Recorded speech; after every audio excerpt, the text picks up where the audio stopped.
Notre invité aujourd'hui, c'est Bernard Folliet, président du MEDEF Savoie. Tout d'abord, meilleurs vœux, Bernard. Bonjour Laurent, meilleurs vœux bien évidemment, mais plus largement à toutes les entreprises de la Savoie, avec une petite solidarité supplémentaire pour les entreprises du bâtiment, pour celles qui sont dans les filières du bâtiment, de la promotion, et qui sont touchées de plein fouet cette année, et qui le seront encore en 2024. Les grands sujets, c'est bien sûr l'activité montagne.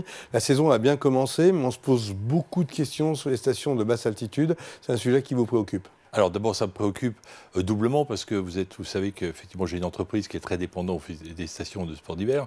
Donc j'ai vu avec beaucoup de bonheur que le début de station avait très bien démarré.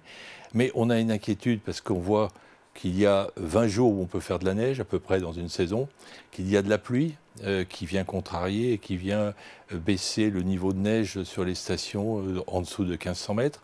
Donc on a une problématique à terme sur cet équilibre économique de la Savoie. Il faut savoir que la Savoie, 50% de sa richesse se fait au-dessus de 1500 mètres. Donc il y aura des inquiétudes, il y a des inquiétudes qu'il faut prendre à bras le corps. C'est tout l'enjeu de la transition énergétique, de la transition écologique. Ce climat, le département est en pleine... Ce climat qui est de plus en plus capricieux crée des doutes et remet les choses en question. Alors je ne sais pas si c'est du court terme, du long terme. De toute façon, on sait que dans les années à venir, il va y avoir des difficultés pour nos basses stations. Il va falloir qu'elles retrouvent sûrement un autre modèle économique.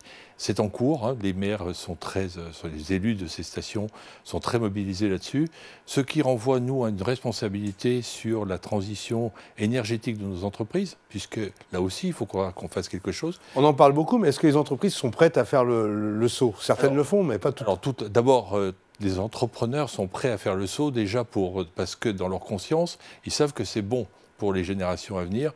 Donc là-dessus, il n'y a pas de débat, il n'y a pas de climato-sceptique au sein du MEDEF. Hein, de toutes les entrepreneurs que je rencontre savent qu'il faut faire quelque chose pour le climat. Après, pour leur entreprise, il va falloir baisser le taux des carbones. Il va falloir trouver à décarboner nos outils de production. C'est pour l'ensemble de la France à peu près un billet de 40 milliards. Je ne sais pas combien c'est pour la Savoie, parce que les études ne sont pas assez précises là-dessus, mais chaque entreprise va devoir faire des efforts financiers lourds. La France est en première ligne. La France représente que 2% des émissions de gaz dans le monde, mais en même temps, je suis content qu'elle soit en première ligne, parce que c'est nos générations futures. Nos enfants nous le reprochent, nos petits-enfants nous feront peut-être des procès là-dessus, mais il va falloir qu'on y aille. Il y a des beaux exemples qui sont en place déjà.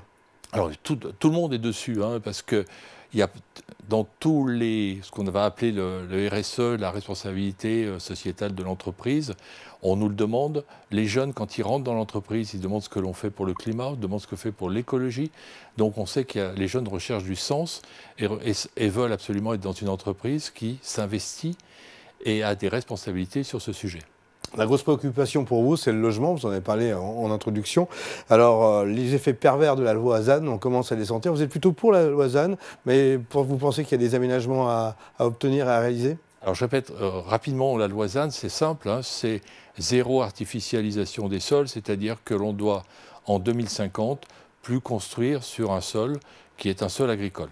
C'est bien de protéger l'agriculture. C'est bien de protéger des sols pour nos enfants. C'est toujours pareil de dire arrêtons de bétonner des zones agricoles, trouvons à densifier les zones déjà construites. Vous disiez en préparant l'émission qu'il faut déculpabiliser les élus. Alors déculpabiliser les élus, c'est-à-dire que s'il y a eu 40% de permis de construire qui n'ont pas été signés, ce n'est pas la faute des élus. C'est simplement qu'ils n'étaient pas sur leur bureau à signer. Alors il y a quelques élus, et évidemment je tairai des noms aujourd'hui, qui protège une certaine catégorie de personnes déjà qui ont des maisons et qui ne veulent pas voir en face de leur maison un immeuble se construire. C'est tout à fait naturel.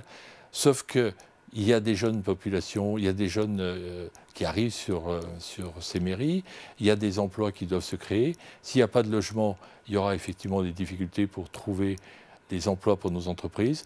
S'il n'y a pas de foncier disponible pour agrandir nos usines, il y aura aussi des difficultés pour développer nos entreprises. On a une vraie problématique qu'il va falloir solutionner. Ça ne peut se faire qu'avec les élus, qu'avec les milieux économiques et la bonne volonté de tout le monde. Il y a trop de cloisonnement finalement. Alors en France, c'est très simple, on a cloisonné en disant ça c'est une zone artisanale, ça c'est une zone industrielle, ça c'est une zone d'habitation. Sauf que c'est un cloisonnement qui date plutôt d'une trentaine ou d'une quarantaine d'années.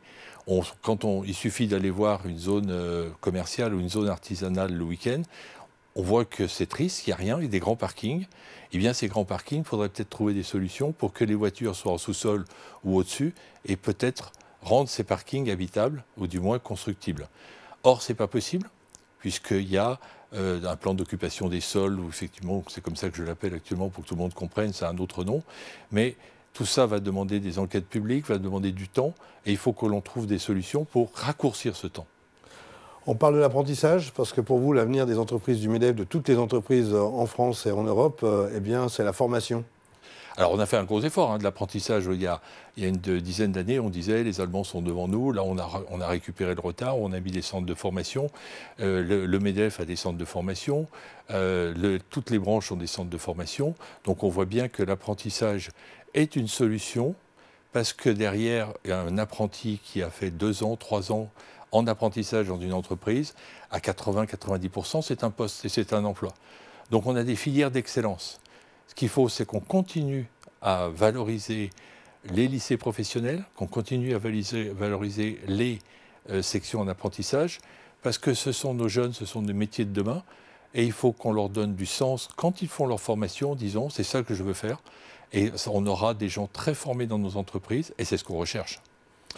Alors justement, on a des beaux centres de formation, ça, il faut le dire. Ah oui, on a Technopolis, 800 personnes, on a un nouveau centre de formation des métiers de la métallurgie, 400 personnes, tout neuf, qui vient de réaménager.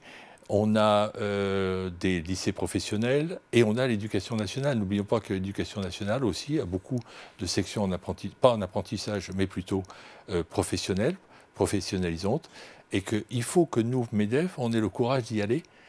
Les professeurs nous attendent. Les professeurs attendent qu'on ouvre nos usines pour leur montrer les filières d'excellence qu'on peut proposer aux jeunes et faire en sorte que ça soit valorisé et que les parents ne craignent pas d'envoyer leurs enfants dans des lycées professionnels. Parce que dans le PIB savoyard, l'industrie compte.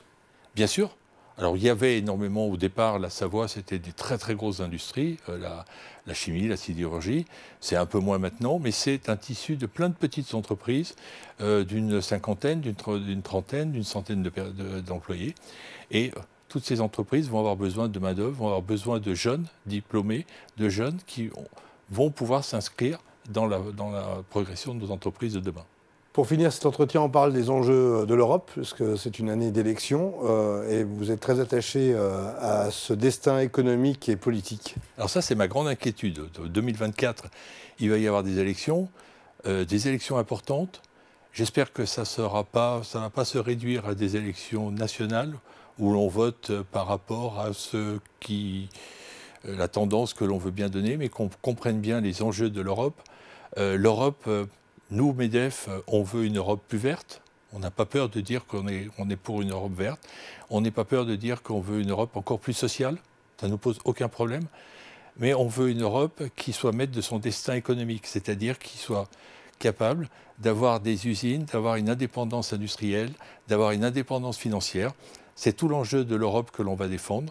On va effectivement participer au débat public pour bien faire comprendre à nos citoyens que l'Europe telle qu'elle est aujourd'hui, elle n'est peut-être pas parfaite, mais elle nous a beaucoup protégés, qu'il y a peut-être des choses encore à corriger, mais ô combien il faut continuer dans ce schéma-là.